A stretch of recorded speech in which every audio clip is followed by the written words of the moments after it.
Super fast cinema shots में आपका स्वागत है।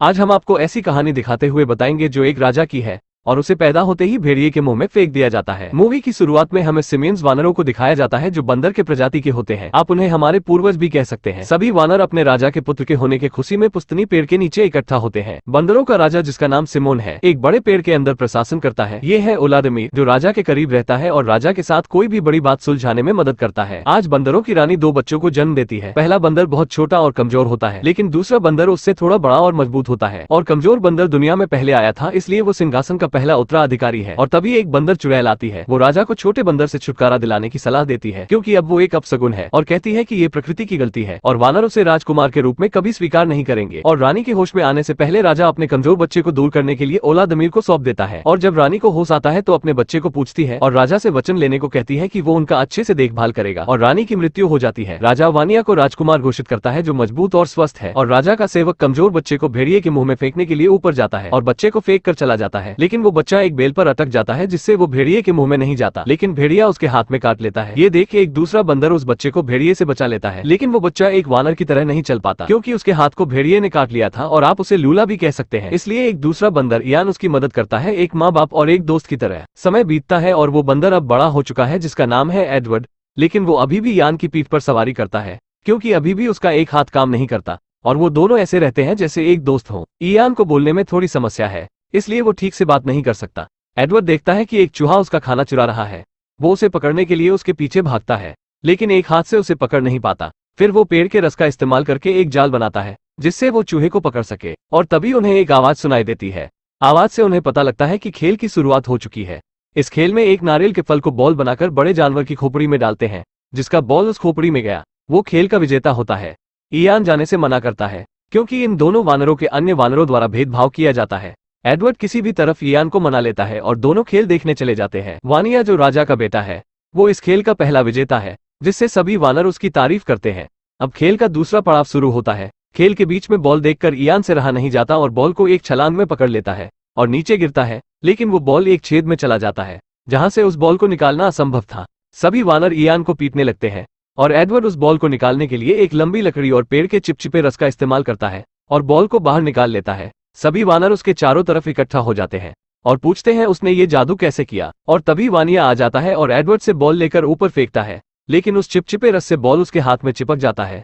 सभी वानर उसे निकालने की कोशिश करते हैं और झटके में नारियल निकलने से वो राजा के सर पर जा गिरता है। और जब ओलादमीर उसे खींचकर निकालता है तो राजा का बाल भी नारियल में चिपक कर साफ हो जाता है। राजा इस अपराध करने वाले अपराधी को जानना चाहता है। इसी बीच डायन एडवर्ड को देखती है और ओलादमीर से पूछती है कि क्या उसने उसे राजा के कहने के अनुसार बच्चे को भेड़िए के मुंह में फेंक दिया था या नहीं। ओलादमीर कहता है, राजा के कहने के अनुसार उस बच्चे को मैंने भेड़िए के मुंह में फेंक दिया था, लेकिन डायन उसे धमकाते हुए उसकी सही पहचान पता करने के लिए भेजती है। लेकिन राजा का बेटा वानिया ये सब सुन लेता है और अपने पिता से किसी दूसरे वानर को सिंहासन लेने की बात करता है। और राजा सिमोन इसके बारे में कुछ करने का वानिया से वचन लेते हैं।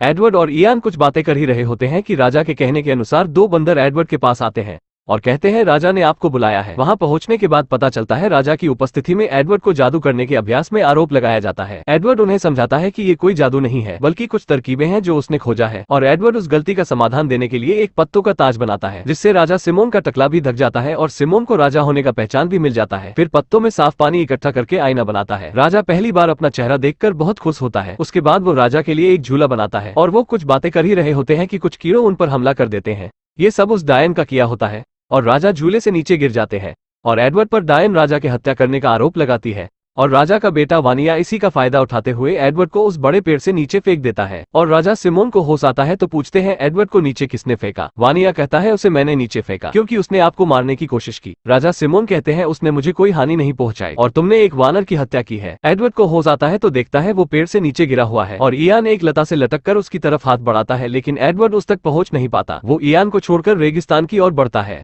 आगे जाने पर वो 2 बड़े शुतुरमुर्ग को देखता है और एक शुतुरमुर्ग के मुंह में अंगूर का गुच्छा होता है।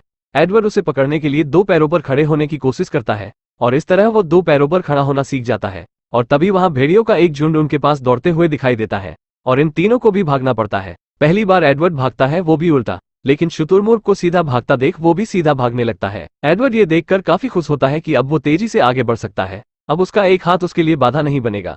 और बाकी बंदर उसे 2 पैरों पर दौड़ता देख काफी उत्साहित होते हैं और वो तीनों गेंदों के झुंड से होकर आगे निकल जाते हैं। गैंडे देखते हैं कि उनकी तरफ भेड़ियों का झुंड बढ़ रहा है। वो भी वहां से भागने लगते हैं। लेकिन अब एडवर्ड के पीछे भेड़िए और भारी भरकम गैंडे पड़ चुके हैं।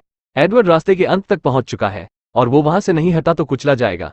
ये सब देखे एक बाप से रहा नहीं जाता और राजा सिमोन उन गैंडों के आगे आकर उन्हें रोकने की कोशिश करते हैं, लेकिन वो देखते हैं कि एडवर्ड कुचलने वाला है। वो जल्दी से अपने बेटे के आगे आ जाते हैं, जिससे एडवर्ड तो बच जाता है, लेकिन राजा सिमोन बुरी तरह घायल हो जाते हैं। राजा सिमोन मरने से पहले एडवर्ड से कहते हैं कि मैं तुम्हारा पिता हूँ और तुम्हारी माँ को आखिरी वचन दिया था कि मैं अपने बच्चों का ख्याल रखूंगा। वानिया अपने पिता का शरीर ले जाता है और एडवर्ड से कहता है कि उसे अपना भाई समझने का सोचना भी मत। वानिया को राजा का ताज पहनाया जाता है। वानिया ओलादमीर को गुस्से में बर्खास्त कर देता है। सर्गेई ओलादमीर की जगह लेता है और ओलादमीर को वानरों के झुंड और प्रजा से बाहर कर दिया जाता है। और तभी एक तेज का भवंडर आता है, जिसकी चपेट में एडवर्ड भी आ जाता है, लेकिन उसमें लूसी नाम की बंदरिया मिलती है। एडवर्ड को उसे देखते ही प्यार हो जाता है। वो दोनों अच्छे दोस्त बन जाते हैं और एडवर्ड उसे 2 पैरों पर खड़ा होना और चलना सिखाता है। और वहीं दोनों को ज्वालामुखी से आग के बारे में पता चलता है। एडवर्ड उत्साहित होकर आग के एक टुकड़े को सभी बंदरों को दिखाता है, लेकिन सारे बंदर उसे मारने लगते हैं। एडवर्ड और लूसी वहां से चले जाते हैं, जहां वह एक भेड़िया को गुफा से आग की मदद से भगा देते हैं और दोनों उसी गुफा में रहने लगते हैं। सभी बंदर लूसी और एडवर्ड को शिकार करते हुए देखते हैं।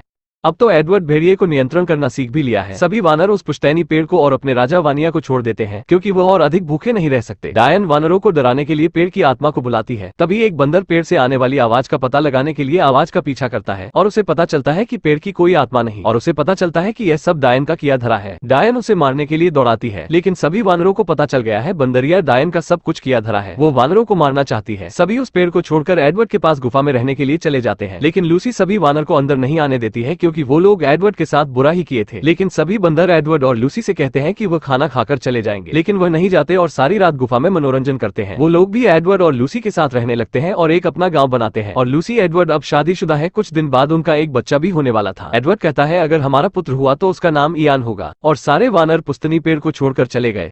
इसी का बदला लेने के लिए डायन एक साजिश रच रही है।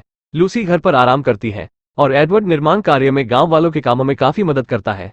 और सभी वानर एडवर्ड की तरह 2 पैरों पर काम करते हैं। वो अब अपने भोजन के लिए शिकार कर सकते हैं और डिएगो अच्छी चित्र बना सकता है। लेकिन तभी टिड्डियों का झुंड उस गांव वालों पर हमला कर देता है और वो सभी चीजों को नष्ट कर देता है। सर्गेई और बाकी वानर जानते हैं कि ये उस डायन का काम है, इसलिए वो सभी मिलकर उस पेड़ के पास जाते हैं।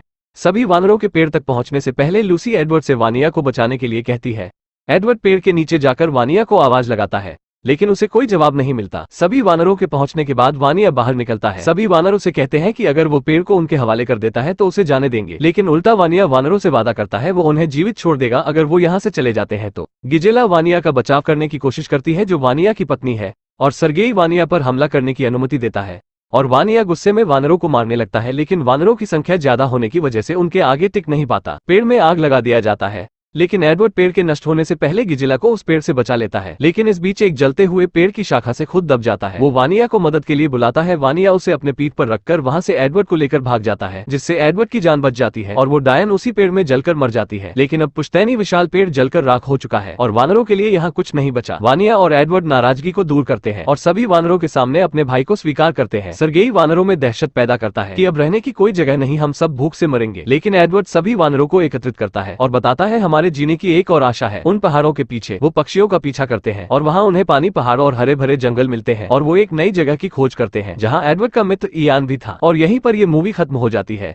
इस मूवी से हमें यही सीख मिलती है कि कभी खुद को या किसी को कमजोर नहीं समझना चाहिए। वैसे अगर आपको ये वीडियो ठीक लगा हो तो एक लाइक कर देना, अगर ठीक ना लगे तो कमेंट में बता देना।